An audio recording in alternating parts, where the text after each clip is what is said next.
Okay, folks, I had to look up this word. I was like, what's the word for every 4 years?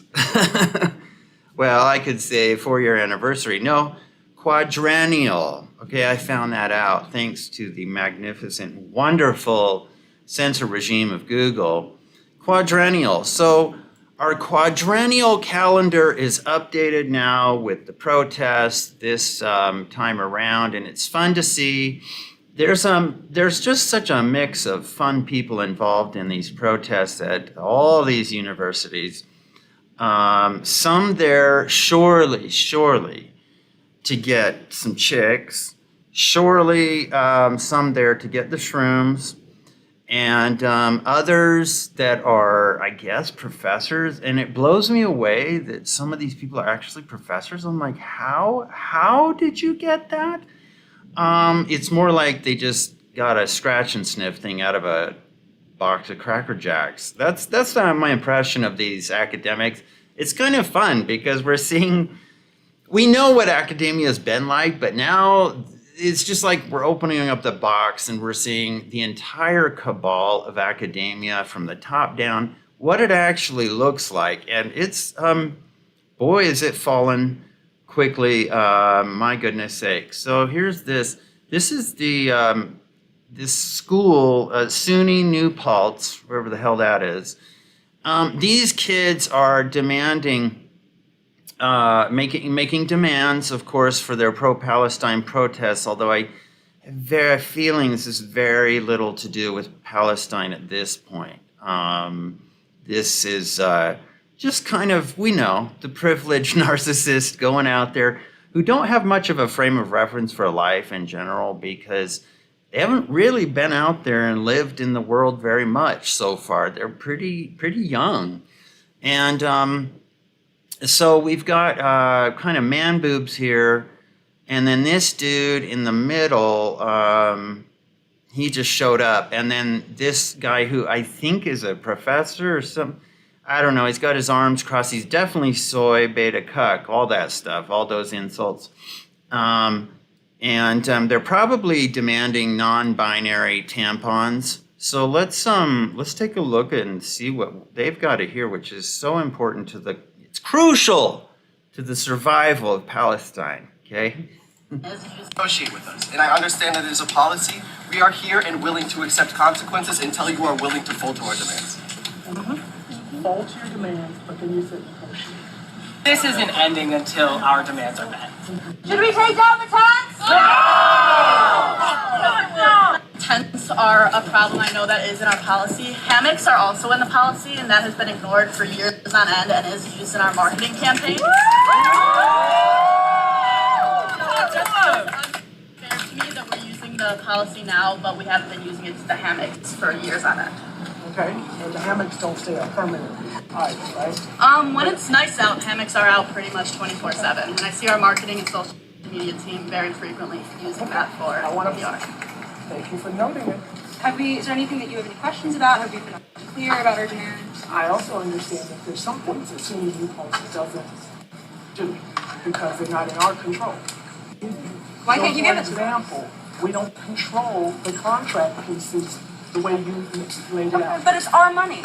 We are giving you this money, and so we are paying your bills. We are paying your paychecks.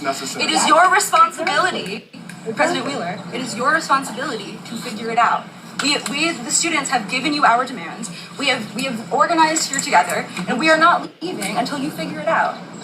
And I would say, what I would like to do is to be able to work with you to bring your concerns to the places where they can make an impact. You can come here, okay, come back with what they say. And there's a card with the demands on it. You can take it to your people up in Albany. You can come back here. Nope.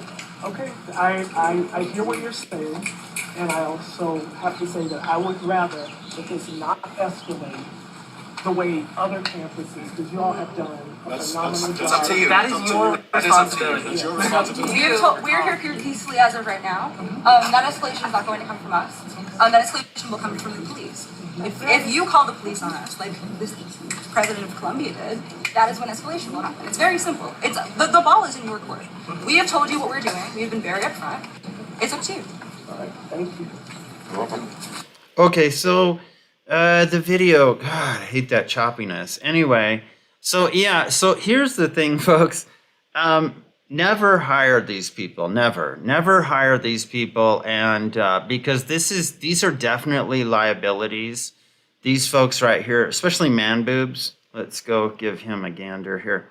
Yeah, man boobs right here. Man, woman boobs. I don't know. It's kind of like a chubby, husky Corinne Jean-Pierre. Don't you get that impression with the hairdo and stuff like that? But it's a man. And when I say non-binary tampons and vaginal wipes for men, I'm talking about this guy right here. I don't know what his t-shirt says. Decarcerate. Who the hell knows? Rehabilitate. Okay, fine. So anyway, these people will be a liability. They can only exist within this circle, this system that coddles them, obviously, because this President Wheeler, I'm like, dude, like okay, I get it. He's trying somewhat. He doesn't want it to escalate. He, she, it's very hard to tell with these people what gender they are. But he is totally, he's quite, I don't know, he's got to say, like, here's the thing, you got to tell him, okay, well, here's the deal. You either shut it down or you're expelled. That's it. You're gone. You're gone. You're out of here. There's plenty of other people who probably want to come here, surely. And so you're expelled. That's what you do. You don't negotiate with these children. Now, they are officially adults. I know people bitch and moan in the comments about that. They're like, they are not children. They're adults and they need to be responsible. I'm like, yeah, they should be. But they act like children. They are adults. So now they should be accountable, but they act like children. Okay. And, you know, I mean, there's so much to say here, but I don't know what's up with the snapping. I guess that's some sort of communal, like, hey, this is what we're going to do. Here's our strategy. Let's make an Excel sheet. We will snap. We will go, woo. We will, who knows what else, you know, order a very picky list of things that we demand. So I don't know what their demands are. The demands are probably the same as everywhere else. The demands for food and all this stuff and to free Palestine. Okay. So let's take a gander at these comments. Somebody get that kid a training bra. Well, as I said, Mr. Man Boobs, I think, mesmerizing, not so much. I'm guessing she's not really a doctor. Yeah, I don't know.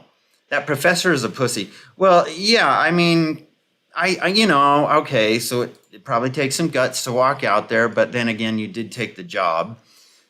Second of all, these kids are saying, but we're paying you, we're paying the bills. And I'm like, no, you're not. Probably about 80 to 85% of you are there on student loans, which is the taxpayers' money, which you're taking. And then the money Joe Biden is using to cover your loans right now to pay it back is taken from us. Okay? These people are they have no conception of the real world. Obviously. I mean, I don't know. When you look like this and, you know, you look like Corinne Jean-Pierre, the husky version, Rent-A-Center, then that's, you know, that's where you're going. Who wore it better? Well, I don't know. Remember Pat? Remember when that was actually funny? Yeah, I remember that. Yeah, the snapping. Well, at least they're snapping and they're not, you know, destroying stuff. Although at nighttime, who knows what they do. Yep. Pat. If anybody remembers Pat would be outlawed today. That was on Saturday Night Live. Nobody knew what gender she was. And yeah, that would be totally outlawed right now. Anyways, from the city to the plaza, deport these effers off to Gaza. Well, I think we're all getting to that point. But, I don't know, colleges, they wanted to start this big world revolution. And remember, according to Lenin, this has to be a violent revolution. Remember, he demanded this. The only way this is going to happen is through violence. And you can look that up.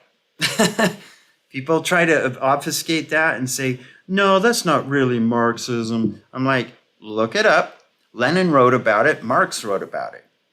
Okay, that's the only way it would happen. So these people want all their demands, but they will make no compromises whatsoever. And I guarantee they could give two shits about Palestine. They don't care. And so what the president should have said is, thank you for your concerns. You can either leave or be immediately expelled. Yep, negotiating with children is never a good parenting technique. Yeah, that's exactly what should happen, is just be like, okay, you're expelled. You're off. You're gone. That's what you do. This is what you do. But the reason we have this problem in academia is nobody will put their foot down. Everybody seems to be afraid of each other. From my impression from diving into Harvard and seeing some of the things before Congress that those presidents did a couple weeks ago, and they all I think most of them quit or got fired, especially Claudine Gay. It revealed, and with her plagiarism, tons of plagiarism, that it's essentially this mafioso type system. Like, if you speak up, or if you go off script at all against their narrative of Marxism and DEI, stuff like that, if you at all push back, you're gone. You are gone. And they will make sure to punish you. Remember that one professor, forget what his name is, black dude, he was like, oh, I was going to go in and he talked to Barry Weiss. I was going to go in there and I was going to show the statistics that thousands of blacks are killed every year by police in the United States. And I was determined to show this. And when I found out the statistics were like less than the number of people that are killed by lightning strikes every year in the US was like 12. He's like, I did it again. I did the statistics again. And I was like, nope, came up with the same result. He got not only ostracized by academia, he had to get protection. He had a young baby and he had to actually have like police protection. So academia, they are creating the Red Guard. They are creating violent protesters. Now, these people, I don't know about them, but they would definitely try to get in a sucker punch if you turned around, because they're wimps. Thanks to Biden, we're paying their student loans. Well, as I said, don't negotiate with terrorists, foreign or domestic. It's the same people that were in BLM. Rule number 1, never negotiate with wannabe terrorists. What happens when inmates run the asylum? I love how every college loses credibility and respect with every hate group they embrace. Yeah, I mean, you keep going down this road of giving in to these people, and these are all hate groups at this point. Like I said, the new Antifa, if you haven't seen Cupid Soldier, this black dude went on to UCLA and all these white dudes surrounded him, these white protester Antifa types with the masks, all this stuff, and they were trying to intimidate him. And he's like, yeah, but I'm a black man, blah, blah, blah. And I realized, oh, this is the KKK. The Antifa is the KKK because it's mainly made up of white liberals who I think always have had troubles and have always been fearful, honestly, in the majority sense of black people, okay, or anybody different than them, because they were raised with a silver spoon. I love, the snapping. Yeah, these schools are getting exactly what they deserve. They are. Well, they asked for it, and they fomented this. They grew with this. They groomed these children since, my goodness, since the days of John Dewey back in the early 1900s. They've been doing this. And what really pushed this into the forefront was Marcuse and the Frankfurt School, really, that pushed the new cultural Marxism. Okay? And that's what you're seeing right now. Please look it up. Do some research on the Frankfurt School in America, and you will see that's where the 60s free love revolution protest, that's where it all stemmed from, was Marcuse and his Frankfurt School of cultural Marxism. Okay? And so anyway, A-Cup Pat with the scarf, A-Cup, that's funny. With the scarf as managerial material, I'll tell you. I know this person is just dedicated. This is like your new HR manager. And like they said here, what the fuck is this? I don't know. Like I said, it's Pat. But those man boobs right there just scream, I'm going into HR. And it's funny how people have dissected the characters here. This is almost like watching an Antifa version of the Muppet Show. So definitely a leader. Why are they all so ugly? Is this the only way they can get attention? Most likely, I believe so. I'll bet that Harridan, yammering about we're paying you, hasn't put a single dime of her own towards her alleged education. That, I suspect, is true as well. Am I the only one who knows that even in college, if my parents saw me behave that way, I would be dodging slippers and forced to apologize on live TV in shame? These kids are hella disrespectful. Yeah, they're always talking about how everybody else is so privileged. These are the most, you're looking live at the most privileged people on the face of the earth right now, right here. These three yokels and that chick off to the side. If out of shape anarchists were in a glee club, oh, that's pretty good. This won't end well. Yeah, I know. I'm like, you're pushing for pro-Palestine, but remember, these are the people that you're supporting. These people want you. They do actually want you dead in the end. I'll just be honest. I'm just saying that's their thing. And of course, let's end on this. This guy came for the free mushrooms and he took way too many shrooms. He did. This guy's like, sure, I'll snap. Oh, whatever. Just give me some free shrooms and maybe the NGO can give me some marijuana. Bring back bullying. Where's the school authority and backbone? It's all a show because these monkeys can easily be swept away within minutes if this was taken serious. Black Pat has man boobs. Yeah, you're all expelled. Have a good day. Fixed it. Anyway, so that's it for now. But that's the latest. I tell you, free comedy show is going on. It's for real, but I don't know how much I really care about these colleges anymore. I would say vocational college might be a good bet. Like I've said before, arc welding, there's an option for you. Some skill or artisan skill, but these kids are not skilled. They have no real life skills in any way, except snapping. So there you go. Anyway, thanks for watching, folks. Please subscribe if you haven't. Please put a like on the video, and I'll talk to you later. Bye.